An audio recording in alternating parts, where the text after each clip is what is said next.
What's going on, everybody, and welcome to the Other Side of the Firewall podcast, where we talk about the latest and greatest in cybersecurity news, as well as we highlight those movers and shakers and glass ceiling breakers, those people of color who made it to the other side of the proverbial firewall.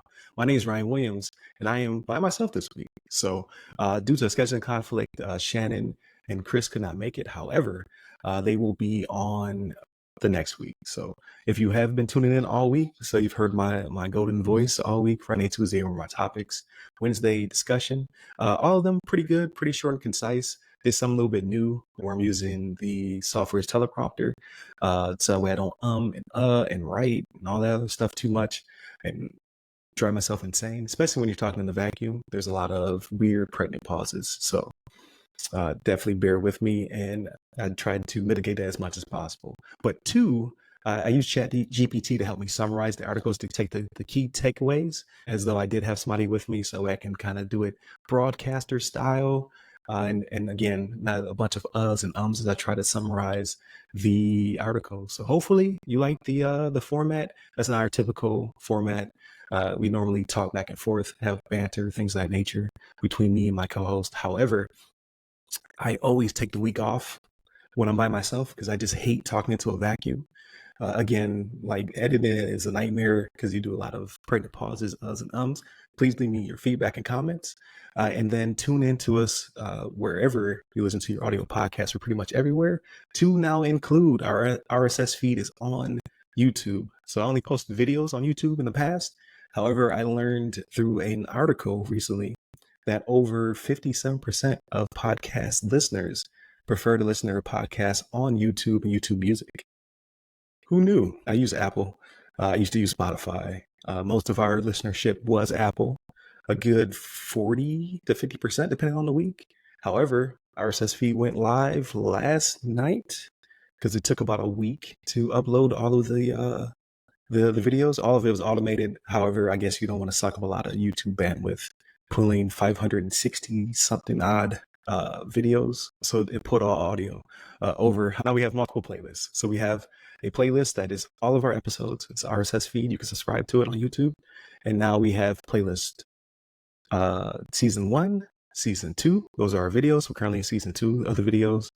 And then Ask Us SP also has its own playlist. So if you're on YouTube, we have a variety of ways to watch and listen to us. And hopefully we will now expand our audience. So check it out. So please like, share, subscribe, all that good stuff I always forget to say. And this is Friday's episode. So this is where I'm going to talk about all of what I did this week, which is pretty much 3 things. I played Final Fantasy VII Rebirth. I am in love again. For all those who are listeners of the show on a regular basis, Final Fantasy VII is my favorite game of all time. PS1 classic.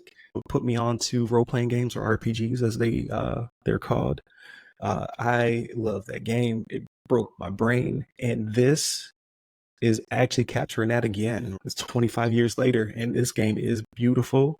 It's full-fledged. They're adding a bunch of content to include all the little spinoffs. So there's the Dirge of Cerberus, there was Crisis Core, and they seem to have integrated all of those branching little side stories of Final Fantasy into this product. So loving it. Definitely check it out. Beautiful graphics, and it has a little mini game inside of it called Queen's Blood. It's like a board game. It seems deceptively simple, but the more and more I play it, I can see how deep it gets. And so far, I just love this game. So I'm going to continue to play it. I can see myself trying to 100% it, trying to get the platinum. So the next 120 hours of my life consumed. I don't know where I'm going to find the time, to be honest with you. Then the second game I've been playing, so when I need to take a break from that, I do some Helldiving. Helldivers 2, which is a third-person shooter tactics game, I guess you could call it. Budget title, $40. But it's a kind of like a game, games as a service. And I usually dislike those games. I don't play them very often, but this is so much fun. Even when you die, you have fun, and you die a lot. So it's like Starship Troopers or Terminator, depending on which front you're playing. You can play against the automations, which are the Terminators. To spread that managed democracy from Super Earth is who you're aligned with, or you can go against the bugs. I forget what they call the bugs, but it's pretty much Starship Troopers. So, which I found out I did not know, but I was listening to another podcast. Starship Troopers was made by, well, it's a book first, but the movie was made by TriStar. TriStar falls underneath Sony Pictures, so it's not a ripoff. They own the property pretty much.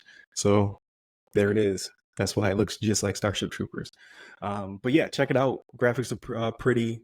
Servers are now stable. It's a good time. If you're not good at shooters, you'll definitely enjoy it. There's a lot of tactics that could be employed, a lot of hilarious scenarios, and just the videos are worth watching on social media, even if you're not going to play. And then I'm watching Shogun. So Shogun is a period piece, I guess you would say, a drama of 1600 Japan. So the show so far, I've only watched the first episode because the episodes are an hour and 10 minutes apiece. So it's very long episodes. I'm not sure how many episodes there'll be in a season. I'm sure there won't be a full 26 run because the episodes are too long. So maybe like 8 to maybe 10 episodes. And you're following kind of how Japan was isolated. You had missionaries coming in from Spain and Portugal, and then you had the Brits or the English trying to discover Japan because they kind of knew about it. There's this war between the Catholics and the Protestants.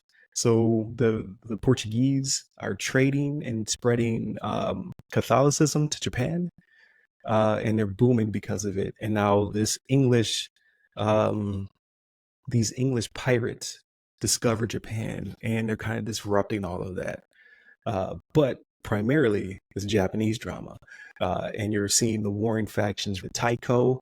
I guess the warlord or the king of Japan has died, and now the 5 fiefdoms are trying to share the power until his son becomes of age and takes over as the rightful emperor.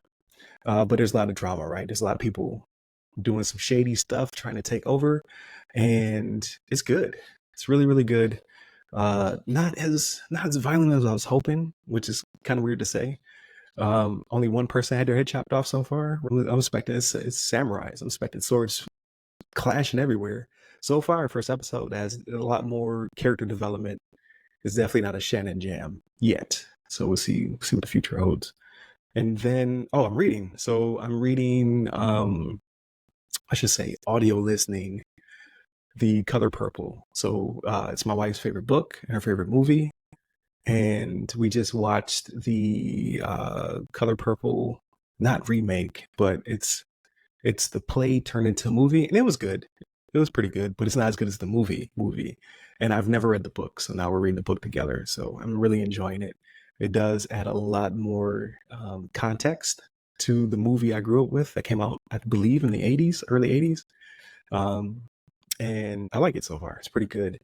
And then outside of all that, so you're seeing a lot of new technology. So I'm making shorts, I'm making clips. I am trying to make more robust runs of show for SEO purposes.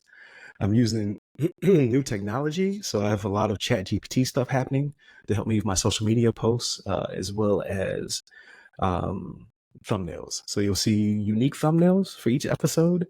It's a balance between taking the notes from the show and seeing what ChatGPT or DALI, because that's the portion of ChatGPT that makes the thumbnails for me, kind of how it interprets the show and then creates something, and then learning how to prompt. So if you check out last week, you'll see that Monday's episode was pretty iconic, at least for me. It was about BitLocker 3.0, and it had an anonymous type figure and an FBI type figure on the cover with a shield and badge in the background. That was all show notes. So it took our show notes, our transcript of our show, of me, Shannon, and Chris talking about it, and it generated that image. It's pretty cool.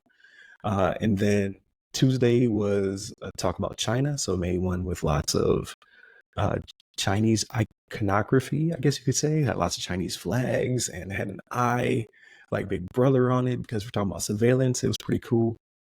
And then what was Wednesdays? Wednesday was, oh, the pharmacy's being attacked. So it did a really cool one with pills spilled all over the place and prescription bottles being opened. So I like that one a lot. That was all show notes.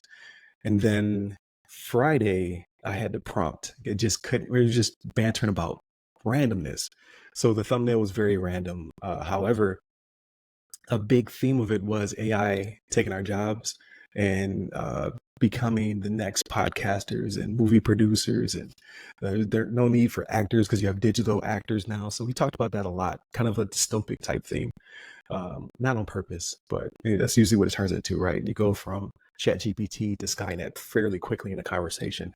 So I prompted it and I asked it to create a theme, a dystopic theme, and then I told it I want overgrown vines in a podcast studio that has been abandoned because generative AI has taken over content creation. And it made a really nice thumbnail from that. So the more descriptive you are, the more creative it gets. And I plan on using this from here on out. So, I'll add my own titles to it because ChatGPT or DALL-E in this instance can be dyslexic sometimes. Like it'll flip text or it'll write gibberish. I don't know if that's on purpose or it's just some kind of weird ghost in the shell type situation. I usually tell it that I put text on it and I put text on myself. And then of course our branding is also on it. So all that stuff's done by hand. However, the pretty images you're starting to see are all AI generated. So I know some people don't like AI generated stuff, right? They're AIist. However, I like it. I still want it to be human. I still want it to be generated based upon our transcripts. We had a conversation.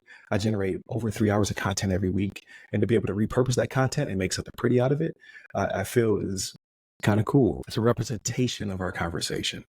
I am of the mind that AI assistance is cool, but AI replacement is not. So I'm not replacing anyone or anything. I've been doing all this stuff myself for the past 3.5 years. I'll continue to do so. However, it's nice to have somebody else on the team and that someone is ChatGPT. So definitely check all that stuff out. Next week, I plan to play more Final Fantasy VII Rebirth, play more Helldivers 2, hopefully link up with some friends on that one, because I've been solo dolo outside of playing with Junior.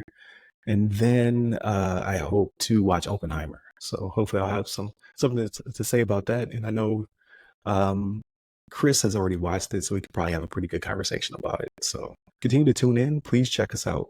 Again, this week is short because it's just me speaking. So this episode's probably gonna be like 14 minutes long, and it would have been 45 minutes if I had people to speak to. Check out all of our content on your platform of choice. If you are a YouTube podcast listener, please subscribe. Please leave us some feedback because I would like to know what that's like on that side. All right, obviously I've heard it, I've listened to it, I've sampled it.